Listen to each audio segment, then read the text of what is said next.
1000-ის მიერ დადგენილი ლიმიტების მიხედვით დაახლოებით 12 ადგილია დარჩენილი ციხეებში. გადავსებული ციხეები ქვეყანაში. ბოლო ოფიციალური სტატისტიკით 12000-ზე მეტი პატიმარი ყავს. პენიტენციურ სისტემას დაქვემდებარებულ 14 დაწესებულებაში ადგილების საერთო ლიმიტირებული რაოდენობა 12344-ს შეადგენს. ივნისის მონაცემებით კი დარჩენილია მხოლოდ 12 ადგილი. 2025 წლის იანვრიდან 2026 წლის ივნისამდე პატიმართა რაოდენობა საქართველოში 53%-ით არის გაზრდილი.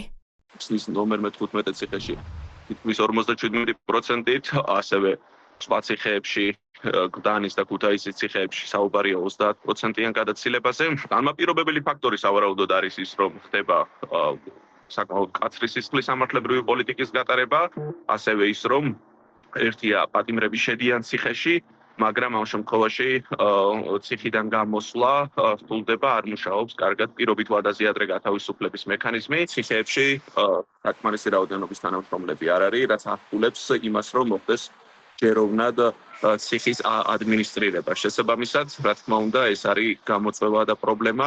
სამ ყველაზე დიდ პენიტენციურ დაწესებულებაში პატიმრების რაოდენობა ლიმიტს აჭარბებს. მხოლოდ ქუთაისის ციხეში 788 პატიმრით მეტია, 796 პატიმრით მეტია შესახლებული გლდანის ციხეში. სისტემა ასეთი გადატვირთული 2012 წლის შემდეგ აღარ ყოფილა.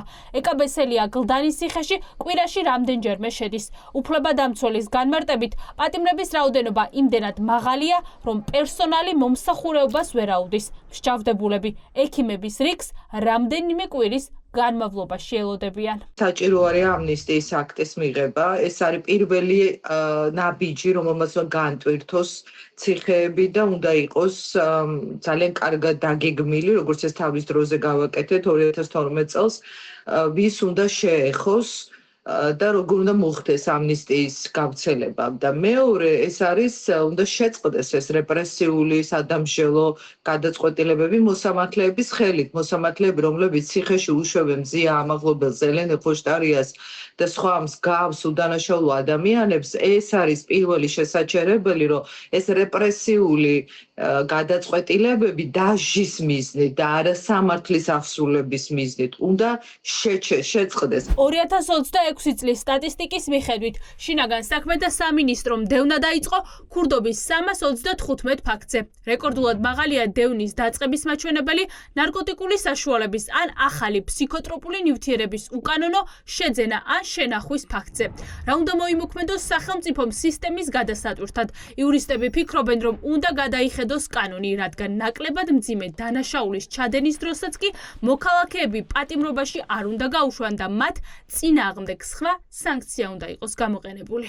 ნაბიჯები უნდა გადაიდგეს და არა ის, რომ მაგალითად რასაც ახლა ქართული ოცნება აკეთებს შეუწყნარებლობა და აი ასე ტოტალური და აგრესიული ბრძოლა სწორედ ქართველი ხალხის წინააღმდეგ. მაჩვენებელთა მატება ეს არის ბოლო 2 წლის განმავლობაში, სწორედ ეს ის პერიოდი არის, როდესაც ქართულმა ოცნებამ გადაწყვიტა, რომ ეს იყოს მის ხელში ერთ-ერთი იარაღი საზოგადოების წინააღმდეგ და ქართულ ხალხს აჩვენოს, რომ ის მის ხელში არის ძალაუფლება რეალურად და ტოტალური რეპრესიები დაიწყოს. და შეუწყნარებლად მიუდგეს, ასე ვთქვათ, ნებისმიერ ადამიანს. ჩვენ მხოლოდ ისეთი ავტორიტარული სახელმწიფოები გვისწრებს პატიმრების მოსახლეობაზე გადაანგარიშებით პატიმრების რაოდენობით, როგორიც არის თურქეთი, აზერბაიჯანი, ხომ?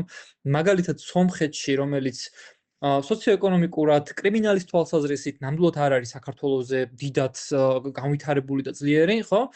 პატიმრების რაოდენობა სომხეთში არის თითქმის 3-ჯერ ნაკლები ვიდრე საქართველოში. ხადია ეს პრობლემები არის მთლიანად სტრუქტურული პრობლემებით გამოწვეული, ეს არის სახელმწიფოს მხრიდან სადამსჯელო აპარატის განვითარებაზე ზედმეტი აქცენტი, მაშინ როდესაც რაღაც ტიპის გამოწვევებს პრობლემებს აუცილებელი არის, რომ ზრუნვის პრევენციის მექანიზმებით უპასუხოს სახელმწიფო. თვეებია ხალხი ამნისტიას უშედეგოდ ელოდება. ოცნება კი ამტკიცებს, რომ ყველაფერი მათი პრეზიდენტის ყაველაშვილის გადასაწყვეტია. მერს ათასობით ოჯახისთვის არ აქვს პასუხი. დატოვებენ თუ არა მსუბუქი დანაშაულისთვის პასუხისგებაში მიცემული პირები ციხეს ვადაზე ადრე. პრეზიდენტი გადაწყვეტს, შესაბამის უწყებები გადაწყვეტს ამინისტიას, რაც შეეხება ზოგადად რიცხვის გაზრდა შეიძლება უკავშირდებოდეს კრიმინალთან და ნარკოდანაშაულებთან ბრძოლის გაძლიერებას და თქვენ ხედავთ სტატისტიკა შეგიძლიათ ამოიღოთ ამასთან დაკავშირებით ბოლო 1 წლის განმავლობაში თუ რა ღონისძიებები იქნა გატარებული. დღეს გლდანის მერვე პენიტენციურ დაწესებულებაში იმყოფებოდა სახალხო დამცველი ლევან იოსელიანი. მან ამის შესახებ სოციალურ ქსელში დაწერა, თუმცა იოსელიანს არაფერი უთქვამს პატიმრების რეკორდულ რიცხვზე.